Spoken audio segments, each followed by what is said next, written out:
je sais pas où on va avec ça. Concrètement, je sais pas si ça peut être applicable. Véritablement, je me rends pas compte. C'est tellement gros, c'est tellement irréel que je sais pas comment on peut interdire des matières premières dans un métier, quoi. C'est ouf, quoi. C'est trop gros pour être vrai, c'est pas possible, quoi. On a l'impression de payer pour la côté affranchi de certaines règles, quoi. Concernant les encres couleurs, donc le souci qu'on en a en ce moment en France avec l'arrêté du 6 mars dernier, c'est que la France veut nous interdire l'utilisation des pigments couleurs à partir du 31 décembre 2013. Cette interdiction serait basée sur un décret qui lui-même utilise les colorants qui sont dans les teintures pour cheveux ou les rouges à lèvres. C'est en tout cas pas adapté aux pigments qui sont utilisés dans la couleur. Alors il y a certes des problèmes avec les pigments couleurs qu'on utilise dans le tatouage. Maintenant, il n'y a pas suffisamment de problèmes au vu du nombre de tatouages qui sont effectués chaque année pour estimer que c'est un danger pour la société. Il y a très peu de cas d'allergie, c'est quasi nul en fonction du nombre de tatouages qui sont effectués tous les ans. Et il y a très peu de cas d'infection dus en tout cas aux pigments ou à la façon de tatouer des tatoueurs. C'est généralement plus un problème d'hygiène du client après ou un manque de soins. Jusqu'ici, il n'y a jamais eu de corps avéré de gens dérangés ou même décédés par rapport au tatouage, par rapport à la couleur. Alors qu'il y en a par rapport à l'alcool, par rapport au tabac, et ce sont des produits qui ont toujours cours. Nous, on ne sait pas pour quelle raison, ça tombe comme ça, les couleurs, on va nous les interdire. Il y a différents types d'encre, c'est-à-dire il y a ceux qui sont faits dans des pays comme la Chine ou même le Maroc.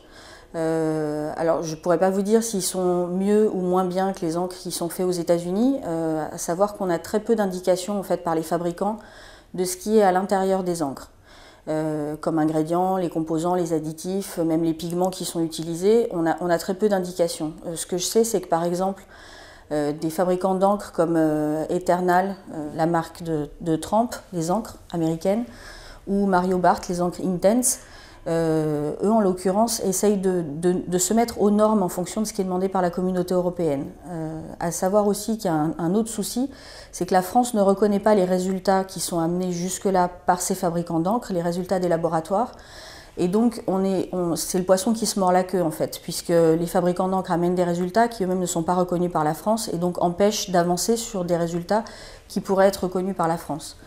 Donc la communauté européenne a sorti une loi, je ne sais pas si ça s'appelle exactement comme ça, mais a sorti une loi et la France a été plus loin que ça. Ils en sont à l'interdiction carrément, je dirais, de 95% des couleurs. Et moi j'ai eu l'occasion d'aller voir des clients cette semaine dans leur shop et en recevant leurs potentiels clients, leurs prochains tatous, en leur disant que quand c'était des tatous qui étaient programmés pour le début d'année, en leur disant il est possible que je puisse pas vous tatouer en couleur.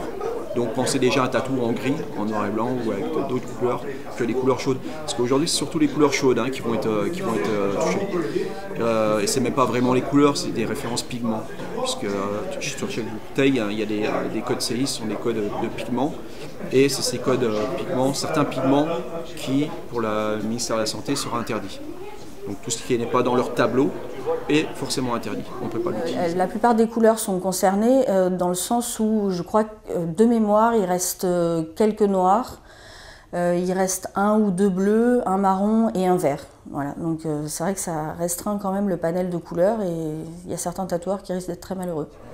Ah, c'est horrible. Si une fois j'ai plus la couleur pour bosser, je me demande même si je vais pas arrêter le tatou, quoi. Parce que bon, la couleur, c'est spécialement ce que j'aime faire. J'adore faire ça. Rien que sur moi, déjà, il n'y a que de la couleur. Et j'ai jamais eu aucune allergie sur moi, alors que j'ai vraiment une peau merdique. Et j'ai jamais eu aucun de retour avec des clients, quoi que ce soit, lambda, quoi. Et je pense que dans la cosmétique ou dans l'alimentation en France, même dans le monde entier, il y a beaucoup plus de problèmes que dans les encres de tatou.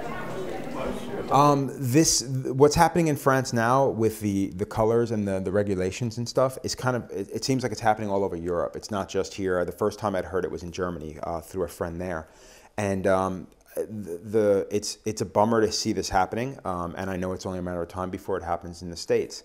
It's basically what's happened is the business has gotten huge, and this is the bad part, because now the government and individuals are A, trying to make money off of us, and B, trying to regulate it, because the fact is the more people that get tattooed, the more chances there are of there being a problem. It could be 1 out of 1,000,000 people, it could be 1 out of 100 people. It's going to happen. I think that the most we can hope for is that the government is willing to listen, and these lawmakers are willing to listen to what we have to say. And as long as there are individuals in our trade that are willing to take the time to educate themselves and at the same time educate individuals that are trying to pass these laws, because I think we all know that individuals passing these laws 9 times out of 10 have no idea what laws they're passing and why they're passing them. They've been handed a bill, they've been handed something, and now they have to make it happen. And most of the time these people are just as uneducated as the individuals that are tattooing on a daily basis. If you ask 9 out of 10 tattooers what makes up their pigment that they put in the skin every single day, most individuals will not be able to tell you. And I think more tattooers need to be aware of that. And I think that something like this, as shitty as it is and as scary as it is for the future, might be something that we need a little bit of. And with any luck, it's not the kind of thing that sweeps over us and destroys us, but maybe it will kind of educate us and force us to educate ourselves. Ce qui fait peur, ce qui a mobilisé aussi les gens du monde entier pour la pétition qui a été mise en place donc pour lutter contre cet arrêté, c'est que les tatoueurs européens et même américains ont peur du risque de contagion justement. C'est-à-dire qu'une fois que si cette loi, enfin si cet arrêté est vraiment mis en place en France, ils ont peur que ça s'étende aux pays européens et que ça aille jusqu'aux États-Unis, puisque la FDEA, ce qui est censé donner l'aval aux États-Unis pour utiliser le moindre produit cosmétique ou alimentaire, est en train d'étudier justement les pigments couleurs et en est juste aux prémices de ces études. Donc ils ont peur qu'en fait ils n'aillent pas au-delà et que tout simplement ils fassent comme la France, ils interdisent les pigments couleurs par principe de précaution et uniquement par principe de précaution.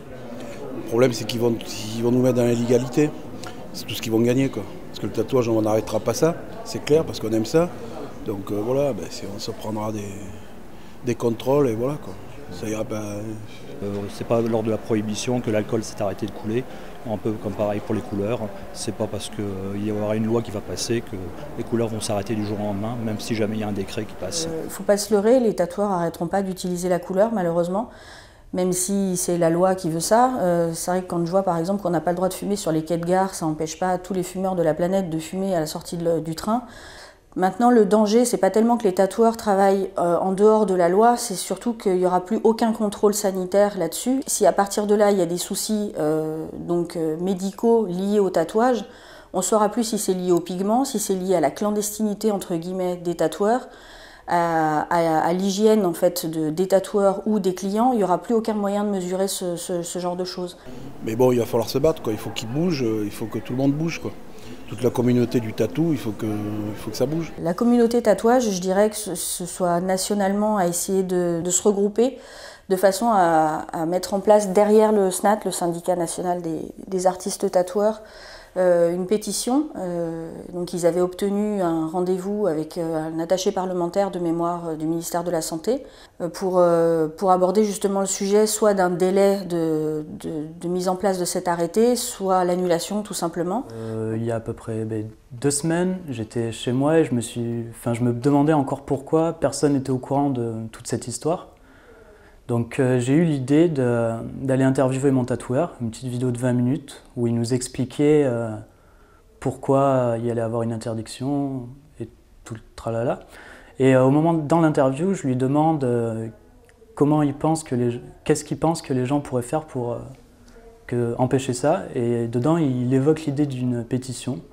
Et c'est à ce moment-là que je me suis dit, génial, je vais faire ça. Donc du coup, le soir, en rentrant chez moi, j'ai monté la vidéo, j'ai mis sur Internet, j'ai fait un article, la pétition.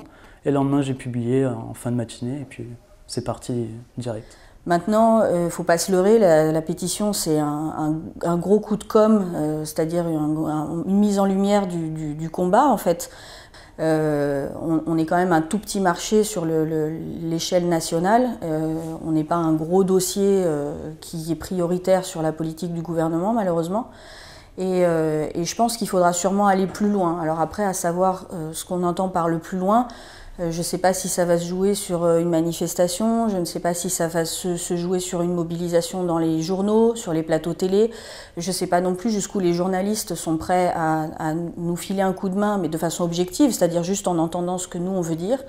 Voilà, on en est là. La solution, de toute façon, c'est se mettre autour d'une table, comme d'habitude, et puis d'en parler, à la place d'imposer encore une loi qui va être difficilement applicable, en fin de compte. Donc, à la place, se mettre tous d'accord, attendre, et puis trouver des solutions avec les fabriques d'encre, et nous écouter aussi, parce que nous sommes les premiers au courant des problèmes qu'il y a avec certaines encres, et nous sommes demandeurs, tout simplement, quoi. Nous sommes à Chodzeg, petit village du Cantal, où nous avons organisé un festival international du tatouage qui a ramené plus de 10 000 personnes. Une analyse financière a démontré que le chiffre d'affaires généré pendant la période du festival a ramené 630 000 €. Un arrêté aujourd'hui pris à la va-vite met la profession en danger, mais aussi bien sûr le festival. Ce festival a des retombées économiques importantes pour le village, mais aussi pour la région. Et c'est vrai qu'on s'inquiète vraiment. Avec ces nouvelles dispositions au niveau des encres, là, en tant que commerçant, on risque d'être pénalisé et puis tout perdre avec ce festival qui a ramené beaucoup de monde et qui a fait parler du département et du pays, quoi.